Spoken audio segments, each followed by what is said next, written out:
Breaking news చూస్తున్నాం. ఇటు America Israel పైన ఇరాన్ విరుచుకు పడుతుంది. దుబాయ్లోని అమెజాన్ డేటా సెంటర్ పైన ఇరాన్ దాడులను చేసింది. ఇటు అమెజాన్ డేటా సెంటర్లో ప్రస్తుతానికి అగ్ని కీలకాలు అక్కడ రాచుకున్నాయి. ఇటు దాడి జరిగినట్లు అమెజాన్ వెబ్ సర్వీసెస్ కూడా ధృవీకరించింది. ఆదివారం ఇటు డేటా సెంటర్పై ఇరాన్ దాడి చేసింది. తాత్కాలికంగా విద్యుత్ సరఫరా నిలిపివేశాము, మరమ్మతులకు మరింత టైం పట్టే ఛాన్స్ ఉంది అంటూ మొత్తానికైతే ఇటు దాడి కారణంగా అమెజాన్ వెబ్ సర్వీసెస్ ప్రపంచంలోనే వరల్డ్స్ లార్జెస్ట్ క్లౌడ్ సర్వీసెస్ అని చెప్పుకోవచ్చు. అలాంటి అమెజాన్ వెబ్ సర్వీసెస్కి సంబంధించిన ఒక డేటా సెంటర్ని టార్గెట్ చేస్తూ ఇరాన్ మిసైల్స్ని సంధించింది. దానికి సంబంధించి అమెజాన్ వెబ్ సర్వీసెస్ కూడా ఒక అఫీషియల్గా వాళ్ళ వెబ్సైట్లోనే ఒక మెసేజ్ని అయితే పెట్టారు. ఒకసారి మనం చూస్తే కనుక ఆ మెసేజ్లో చాలా డీటెయిల్డ్గా రాసి ఉంది. ప్రస్తుతానికి ఏపీఐ కాల్స్ ఆపరేషనల్ ఇష్యూస్ ఉన్నాయి. ప్రస్తుతానికి మల్టిపుల్ సర్వీసెస్ యునైటెడ్ అరబ్ ఎమిరేట్స్కి సంబంధించిన క్లౌడ్ సర్వీసెస్ అన్ని కూడా ప్రస్తుతానికి డిస్రప్టెడ్, రెడ్ కలర్లో మనకు కనిపిస్తుంది డిస్రప్టెడ్ అని. We are aware that some customers are experiencing errors while calling APIs. So మొత్తం మీద ఎలాంటి వెబ్సైట్లో ఇటు అమెజాన్కి సంబంధించిన వెబ్సైట్లో కానీ ఇటు క్లౌడ్ సర్వీసెస్ యూజ్ చేస్తున్న వెబ్సైట్స్ కానీ ఏపీఎస్ కానీ ఆ ఏపీఎస్ సాధారణంగా ఇటు క్లౌడ్ సెంటర్ నుంచి ఏపీఎస్ వాటి కమాండ్స్ తీసుకొనే మొత్తానికైతే ఎగ్జిక్యూట్ చేస్తుంటాయి. అలాంటి డేటా సెంటర్ని ప్రస్తుతానికి ఇటు ఇరాన్ టార్గెట్ చేసింది. ఇటు దాడి కారణంగా ఇటు అమెజాన్ వెబ్ సర్వీసెస్కి సంబంధించిన సైట్ క్రాష్ అయిందంటూ ఇటు అమెజానే ఆఫీషియల్గా తన సైట్లోనే ఇటు డిస్రప్టెడ్ సర్వీసెస్ అంటూ చెప్పుకొచ్చే ప్రయత్నం చేసింది. మరోపక్కన ఇటు గల్ఫ్ దేశాలను కూడా టార్గెట్ చేస్తూ ఇటు కువైట్ పైన ఇరాన్ 97 మిసైల్స్ 97 మిసైల్స్ అలాగే 283 డ్రోన్స్ని ప్రయోగించింది. ఇటు కువైట్లో ఒకరు మృతి చెందారు, 30 మందికి తీవ్ర గాయాలయ్యాయి. ఇటు ఇరాన్కు చెందిన 45 మిసైల్స్ అలాగే 9 డ్రోన్స్ ఇటు బెహ్రెయిన్ పైన కూడా అటాక్ చేసినట్టు తెలుస్తుంది. ఖతర్ పైన 66 క్షిపణులు ప్రయోగించింది ఇరాన్. ఇటు పశ్చిమాసియాలోని అమెరికా స్థావరాలపైన ఇరాన్ దాడి చేస్తుంది. అమెజాన్ వెబ్ సర్వీసెస్ అలాగే నెక్స్ట్ ఒరాకిల్కి సంబంధించిన డేటా సెంటర్స్ కూడా అక్కడే ఉన్నాయి. మరి వాటిని కూడా టార్గెట్ చేసే అవకాశం ఉందా? మొత్తం మీద ఇటు 390 మిసైల్స్, 390 మిసైల్స్, 830 డ్రోన్లు, 830 డ్రోన్స్తోని ప్రస్తుతానికి ఇరాన్ దాడులు చేసింది. యునైటెడ్ అరబ్ ఎమిరేట్స్ పైన 541 డ్రోన్లు, 165 మిసైల్స్తోని ప్రయోగం చేసింది. ఇటు ఇరాన్ 506 డ్రోన్లు, 152 క్షిపణులని మొత్తానికైతే ఇటు యుఏఈ సమర్థవంతంగా ఎదుర్కొంది. కానీ మిగతా వాటిని అది న్యూట్రలైజ్ చేయలేకపోయింది, ఇంటర్సెప్ట్ చేయలేకపోయింది. ఇరాన్కు మద్దతుగా ప్రస్తుతానికి ఇటు వార్లోకి లెబనాన్ దిగింది. ఇజ్రాయెల్లో దాడులు చేస్తుంది లెబనాన్. ప్రస్తుతానికి లెబనాన్లో 50 గ్రామాలు ఖాళీ చేయాలన్న ఇజ్రాయెల్ ఇమీడియట్గా ఖాళీ చేయండి అంటూ ఇటు లెబనాన్కి వార్నింగ్ ఇస్తుంది ఇజ్రాయెల్. ప్రతీకారంగా ఇటు హెజ్బొల్లా స్థావరాలపైన ఇజ్రాయెల్ దాడులు చేస్తుంది. సో మొత్తం మీద గల్ఫ్ దేశాలన్నిటిపైన కూడా ఇప్పుడు మూడో ప్రపంచ యుద్ధంలోకి గల్ఫ్ దేశాలన్నీ కూడా దిగిపోయాయి, ఇన్వాల్వ్ అయ్యాయి. ఒక్కసారి మరిన్ని డీటెయిల్స్ మాట్లాడుకునే ప్రయత్నం చేద్దాం. నిన్న మనం చూస్తే ఇటు బుర్జ్ అల్ అరబ్, దుబాయ్లోని బుర్జ్ అల్ అరబ్ని కూడా నిన్న ఇరాన్ మిసైల్స్ అటాక్ చేశాయి. బుర్జ్ అల్ అరబ్ మంటల్లో నిన్న ఉండిపోయింది. అలాగే దుబాయ్ ఇంటర్నేషనల్ ఎయిర్పోర్ట్ మనం కింద రైట్ సైడ్లో కింద ఫస్ట్ బాక్స్లో మనం చూస్తున్నాం దుబాయ్ ఇంటర్నేషనల్ ఎయిర్పోర్ట్కి సంబంధించిన విజువల్స్. సెకండ్ బాక్స్లో కూడా మనం చూస్తున్నాం కింద దుబాయ్ ఇంటర్నేషనల్ ఎయిర్పోర్ట్కి సంబంధించిన విజువల్స్. ఆల్రెడీ ఫ్లైట్ సర్వీసెస్ అన్నీ గ్రౌండ్ అయినా కూడా ప్రస్తుతానికి చాలామంది ప్రయాణికులు, కొన్ని లక్షల మంది ప్రయాణికులు ఈ గల్ఫ్ దేశాలలో 110 ఎయిర్పోర్ట్లు ఉన్నాయి. ఆ 110 ఎయిర్పోర్ట్లలో ప్రస్తుతానికి 15,000 ఫ్లైట్లని క్యాన్సిల్ చేశారు గడిచిన 48 గంటల్లో. 48 గంటల్లో 15,000 ఫ్లైట్లు అంటే ఆలోచించవచ్చు. లక్షలాది మంది ప్రజలు ప్రస్తుతానికి ఎయిర్పోర్ట్లోనే స్టక్ అయి ఉన్నారు. ఇటు ఇండియాకి సంబంధించిన ప్రయాణికులు ఉన్నారు, తెలుగు రాష్ట్రాలకు సంబంధించిన ప్రయాణికులు కూడా అక్కడే స్టక్ అయి ఉన్నారు. అలాంటి సిచ్యువేషన్ ప్రస్తుతానికి ఇరాన్ అమెరికాకి సంబంధించిన AWS అమెజాన్ వెబ్ సర్వీసెస్, అమెజాన్కి సంబంధించిన డేటా సెంటర్స్ని టార్గెట్ చేస్తూ అటాక్ చేసింది.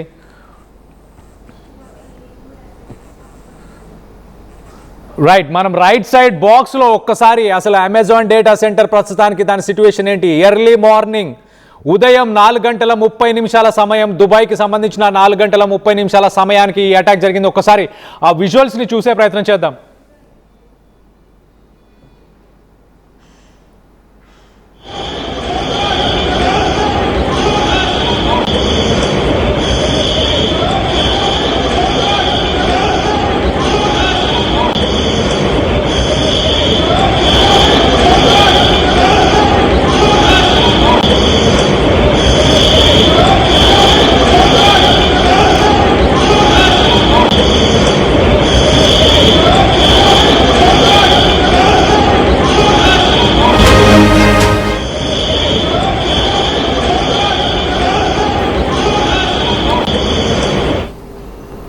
అమెజాన్ వెబ్ సర్వీసెస్కి సంబంధించిన ఆ డేటా సెంటర్, మరికొన్ని డేటా సెంటర్స్ అక్కడే ఉన్నాయి దుబాయ్లోనే.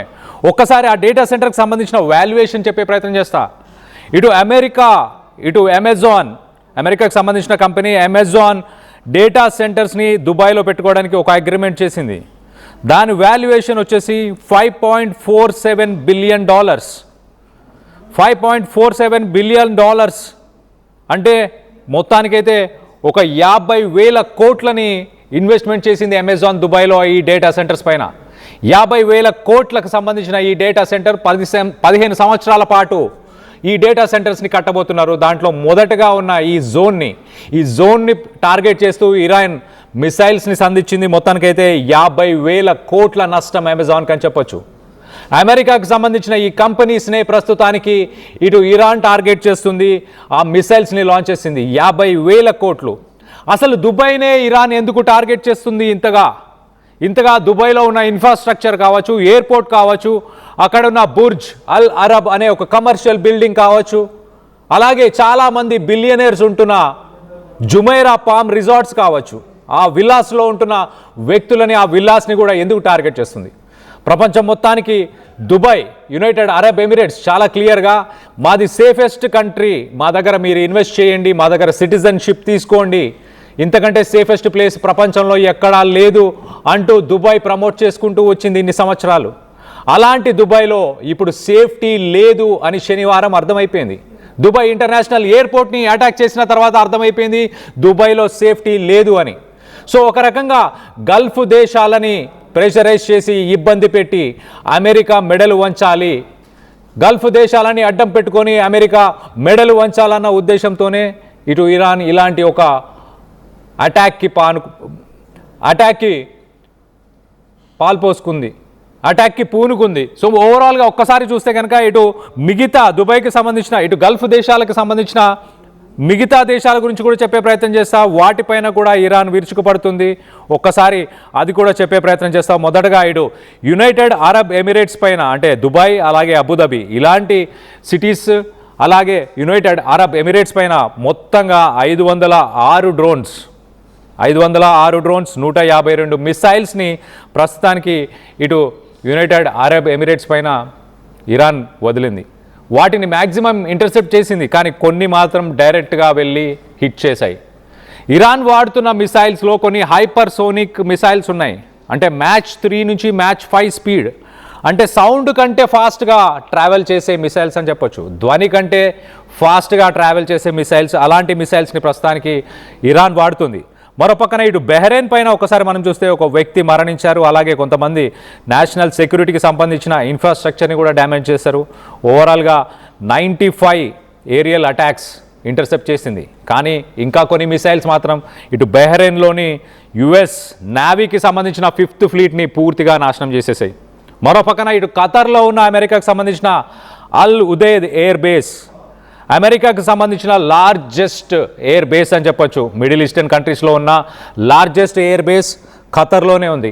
ఆ ఖతర్లోని ఆ లార్జెస్ట్ ఎయిర్ బేస్ని కూడా 44 మిసైల్స్, 8 డ్రోన్స్తోని అక్కడ ఆ ఎయిర్ బేస్ని టార్గెట్ చేశారు. మేజర్ క్యాజువాలిటీస్ అయితే ఏం లేదు, కానీ అక్కడ ఉన్న డిఫెన్స్ సిస్టాన్ని మొత్తాన్ని నాశనం చేసేశారు. అలాగే ఖతర్ ఒక్కసారి మనం చూస్తే కనుక ఖతర్లో అమెరికాకు సంబంధించిన world's costliest and world's largest radar system ఉంది. అంటే ఎక్కడ ప్రపంచంలో కూడా ఒక న్యూక్లియర్ వెపన్, ఒక ఇంటర్ కాంటినెంటల్ బ్యాలిస్టిక్ మిసైల్ గనక ఎవరు ప్రయోగించినా కూడా దాన్ని ఇమీడియట్గా డిటెక్ట్ చేసేంత సామర్థ్యం ఉన్న రాడార్ అది. దాని కాస్ట్ $1 బిలియన్, అంటే దాదాపు 10 నుంచి 15,000 కోట్లు. అలాంటి రాడార్ని కూడా జస్ట్ ఒక్క డ్రోన్తోనే ఇటు ఇరాన్ కూలగొట్టేసింది. సో మొత్తం మీద ఇటు ఇరాన్ గల్ఫ్ దేశాలకి ప్రస్తుతానికి చుక్కలు చూపిస్తుంది. గల్ఫ్ దేశాలతో అడ్డం పెట్టుకొని ఇటు అమెరికా మెడల్ వంచే ప్రయత్నం చేస్తుంది. ఇటు కువైట్ సంగతి కూడా చెప్పే ప్రయత్నం చేస్తా. కువైట్లో ఉన్న ఎయిర్ బేస్ అలీ అల్ సలీం అనే ఆ ఎయిర్ బేస్ని కూడా, అలాగే కువైట్లో ఉన్న ఇంటర్నేషనల్ ఎయిర్పోర్ట్ని కూడా మొత్తానికైతే మల్టిపుల్ బ్యాలిస్టిక్ మిసైల్స్తోని టార్గెట్ చేసి ఇరాన్ వాటన్నిటిని కూడా ధ్వంసం చేసింది. సో ఓవరాల్గా యునైటెడ్ అరబ్ ఎమిరేట్స్ పరిస్థితి అయితే మనకు తెలుసు. ఇటు ఫెయిర్మాంట్ ద పామ్ హోటల్ అనే ఒక హోటల్ని, ఒక కమర్షియల్ బిల్డింగ్, ఒక ప్రామినెంట్, ఒక 5 స్టార్ 7 స్టార్ తరహాలో ఉండే ఒక హోటల్ని టార్గెట్ చేసింది. దాని తర్వాత ఇటు బుర్జ్ ఖలీఫా పక్కనే ఉంటున్న మరొక భారీ బిల్డింగ్ని, ఒక హై రైజ్ బిల్డింగ్ అని చెప్పొచ్చు, అలాంటి బుర్జ్ అల్ అరబ్ని కూడా టార్గెట్ చేశారు. ఇటు దుబాయ్ ఇంటర్నేషనల్ ఎయిర్పోర్ట్. సో దుబాయ్లో ఇప్పుడు ప్రస్తుతానికి ఆ డేటా సెంటర్స్ని ఎందుకు టార్గెట్ చేస్తుంది? డేటా సెంటర్స్ ఒక రకంగా దుబాయ్లో ఇంకా సేఫ్టీ లేదు ఇన్వెస్ట్మెంట్స్కి. టూరిజం, అక్కడ ట్రావెల్ కానీ, బిజినెస్ కానీ, టూరిజం ఇవన్నీ ఎఫెక్ట్ అవ్వాలి. ఆల్రెడీ ఆయిల్ సప్లైని, స్ట్రైట్ ఆఫ్ హార్మోస్కి సంబంధించి ఆయిల్ సప్లైని ఆల్రెడీ వీళ్ళు డిస్రప్ట్ చేసేశారు. ఇప్పుడు టెక్నాలజీని, టూరిజంని, ట్రావెల్ని డిస్రప్ట్ చేస్తున్నారు. సో ఓవరాల్గా ఒక గ్లోబల్ ఎకానమీ క్రైసిస్ తీసుకొచ్చే ప్రయత్నం చేస్తుంది ఇరాన్. ప్రపంచ దేశాలన్నిటికీ కూడా ఈ వార్ ఇంపాక్ట్ అయ్యేలాగా ప్రస్తుతానికి అదే అడుగులు వేస్తుంది ఇరాన్ అని చెప్పుకోవచ్చు. ఒకసారి స్ట్రాటజీ మనం చూస్తే కనుక ఇటు దుబాయ్కి సంబంధించి ఒకసారి మనం చూస్తే Iranian missiles struck luxury Fairmont the Palm hotel setting it elite. మొత్తానికైతే నిప్పులతో ఇటు మనం రైట్ సైడ్ విజువల్స్లో, రైట్ సైడ్ బాక్స్లో మనం చూస్తున్నాం.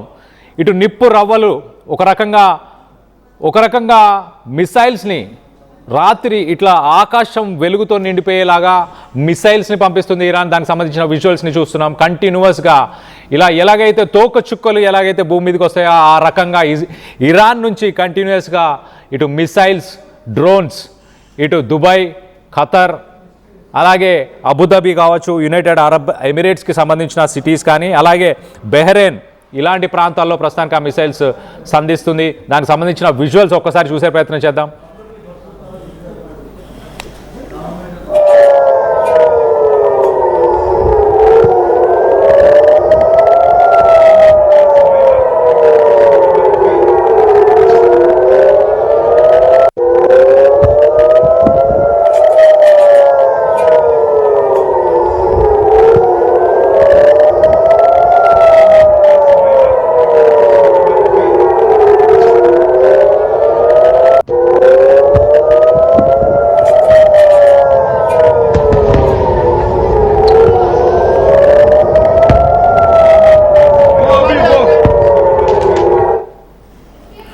రైట్, ఇటు దుబాయ్కి సంబంధించి మనం చూస్తున్నాం బుర్జ్ అల్ అరబ్, అలాగే అబుదాబి, అలాగే ఇంటర్నేషనల్ ఎయిర్పోర్ట్, అబుదాబిలో ఉన్న జయద్ ఇంటర్నేషనల్ ఎయిర్పోర్ట్, అలాగే దుబాయ్లో ఉన్న ఇంటర్నేషనల్ ఎయిర్పోర్ట్, వీటన్నిటినీ కూడా మిసైల్స్తోని ఇటు ఇరాన్ టార్గెట్ చేసింది.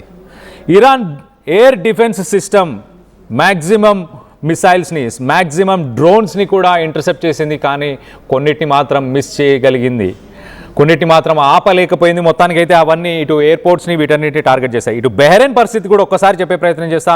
బెహ్రెయిన్లో ఇటు ఇరాన్ కామికాజే డ్రోన్స్, అలాగే హై రైజ్ రెసిడెన్షియల్ బిల్డింగ్స్ ఏవైతే బెహ్రెయిన్లో ఉన్నాయో వాటిని టార్గెట్ చేస్తుంది. మీనా సల్మాన్ అనే ఒక పోర్ట్ని, సముద్ర ఓడరేవుని కూడా, ఇటు మీనా సల్మాన్ అనే ఓడరేవు ఏదైతే ఉందో దాన్ని కూడా ప్రస్తుతానికి బెహ్రెయిన్లో ఉన్న ఈ మీనా సల్మాన్ అనే పోర్ట్ని కూడా ప్రస్తుతానికి ఇరాన్ అటాక్ చేసినట్టు తెలుస్తుంది. అలాగే అక్కడ high rise buildings, skyscrapers అంటారు, ఆ హై రైజ్ బిల్డింగ్స్ని కూడా మొత్తానికైతే టార్గెట్ చేస్తూ కొన్ని మిసైల్స్ని సంధించింది. ఒక వ్యక్తి కూడా చనిపోయినట్టు తెలుస్తుంది బెహ్రెయిన్లో. దాంతోపాటు ఒకసారి ఖతర్కి సంబంధించిన సిచ్యువేషన్ కూడా ఒకసారి చెప్పే ప్రయత్నం చేస్తా. ప్రస్తుతానికి ఖతర్లో అమెరికాకు సంబంధించిన ఎయిర్ ఫోర్స్కి సంబంధించిన ఆపరేషన్స్ ఏవైతే ఉన్నాయో వాటన్నిటినీ కూడా టార్గెట్ చేస్తూ అల్ ఉదైద్ అనే ఒక ఎయిర్ బేస్ని టార్గెట్ చేసింది. అలాగే యుఎస్కి సంబంధించిన లార్జెస్ట్ మిలిటరీ ఎయిర్ బేస్ అని చెప్పుకోవచ్చు దాన్ని 44 మిసైల్స్ అలాగే 8 డ్రోన్స్తోని ఆ ఫెసిలిటీని కూల్చేసింది. అలాగే ఖతర్ డిఫెన్స్ మినిస్ట్రీ సక్సెస్ఫుల్గా మిగతా మిసైల్స్ని మేము కాపాడగలిగాము పేట్రియాట్ మిసైల్ డిఫెన్స్ సిస్టమ్ ద్వారా అంటూ చెప్పుకొచ్చే ప్రయత్నం చేస్తున్నాడు. మొత్తం మీద ఇటు కువైట్ సిచ్యువేషన్ కూడా ఒకసారి చెప్పే ప్రయత్నం చేస్తా. కువైట్లో ఒకసారి మనం చూస్తే కనుక అక్కడ ట్రూప్స్కి సంబంధించి అలాగే సివిలియన్స్ అస్తవ్యస్తమైపోయింది. సివిలియన్స్ ఎటు ప్రయాణం చేయలేని పరిస్థితి, భయభ్రాంతులకు గురవుతున్నారు. కువైట్లో కూడా అలీ అల్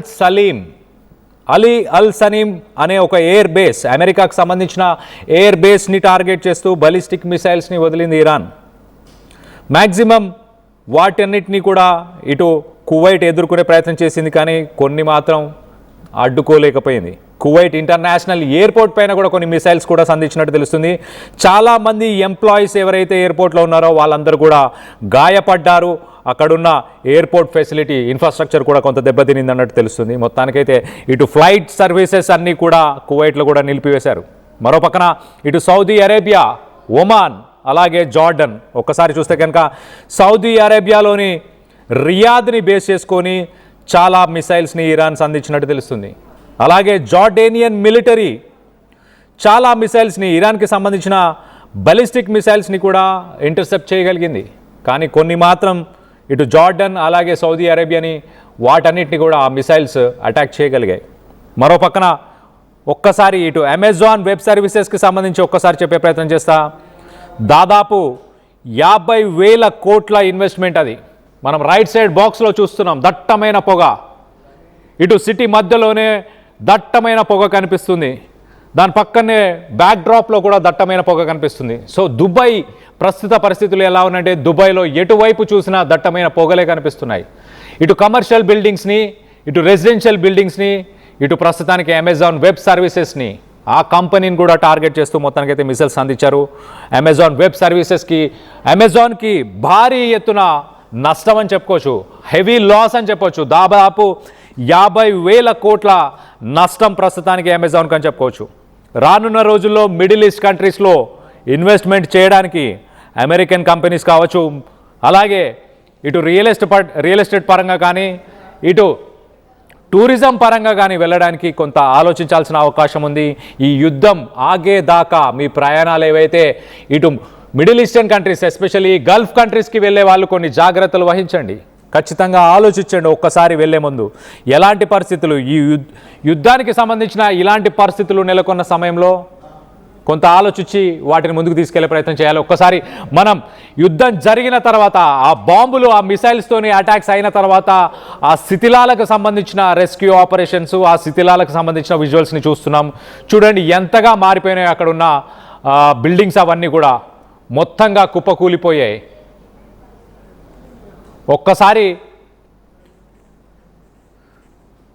ఒక్కసారి మనం పక్కన రైట్ సైడ్లో అన్క్లాసిఫైడ్ విజువల్ ఒకటి చూస్తున్నాం.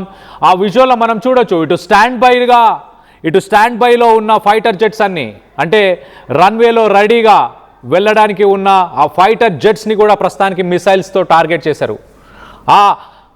ఆ మిసైల్స్ పార్క్ చేసి ఉన్న, సాధారణంగా వాటన్నిటిని పార్క్ చేసి మెయింటైన్ చేసి ఉంటారు, ఆ పార్క్ చేసి ఉన్నవి రన్వే పైన ఉన్నవి కూడా ఇటు మిసైల్స్తోని టార్గెట్ చేస్తుంది. అంత పర్ఫెక్ట్ ప్లానింగ్తోని ఇరాన్ ముందుకెళ్తుంది. ఇటు మరో పక్కన అమెరికాకు సంబంధించిన యుఎస్ఎస్ అబ్రహం లింకన్ని కూడా 4 బలిస్టిక్ మిసైల్స్తోని అటాక్ చేశామంటూ ఇరాన్ అఫీషియల్గా ప్రకటించింది.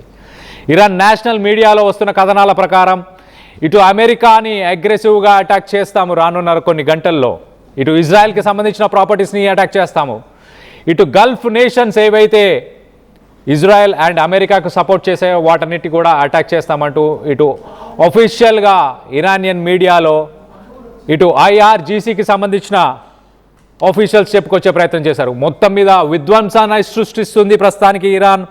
ప్రపంచ దేశాలని కూడా 3వ ప్రపంచ యుద్ధంలోకి దించేసింది. ఇటు ఉదయమే మనం మాట్లాడుకున్నాం, ఇటు ఫ్రాన్స్, జర్మనీ అలాగే బ్రిటన్ ఇవన్నీ కూడా ఇటు ఇజ్రాయెల్ అమెరికాకి సపోర్ట్ చేయడానికి ముందుకు వస్తున్నాం.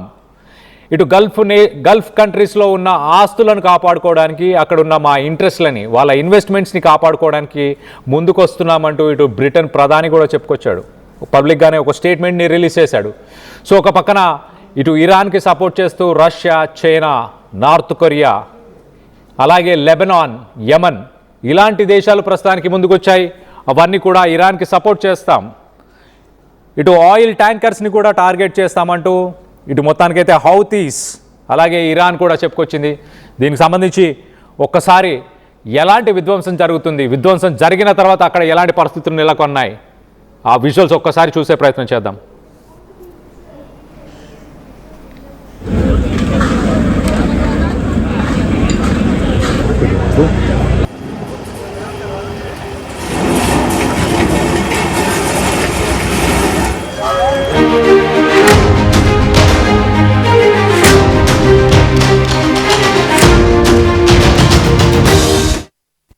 జై గోవింద. అనంతరాజ్ ఆశ్రయ్ వారు తిరుపతి ఇంటర్నేషనల్ ఎయిర్పోర్ట్కి ఎదురుగా ఎంఎన్సి కంపెనీస్ మధ్యలో మెడికల్ కాలేజు మరియు ఇంటర్నేషనల్ స్కూల్స్కు అతి చేరువలో అనంతరాజ్ ఆశ్రయ్ ప్రాజెక్ట్ను కన్స్ట్రక్ట్ చేస్తున్నామండి. కేవలము 19 లక్షలకే మీకు 2 BHK హౌస్ను అనంతరాజ్ ఆశ్రయ్లో పొందవచ్చును. చిన్న చిన్న ఆనందాలు 35 ఏళ్లుగా నా జీవితంలో లేవు. 35 ఏళ్లుగా నేను డైపర్లలో బ్రతికాను. 6 సెంటీమీటర్ల ఫిస్టులా నా మూత్రాశయంలో లీక్ కారణమైంది. ఎవరూ నాకు సహాయం చేయలేకపోయారు. AINUలో వైద్యులను కలిసే వరకు అక్కడ వారు రోబోటిక్ శస్త్రచికిత్సతో నాకు పరిష్కారం ఇచ్చారు. వారు నా ఆత్మవిశ్వాసాన్ని కూడా తిరిగిచ్చారు. Precision care makes it possible. The Center for Robotic Surgery at AINU.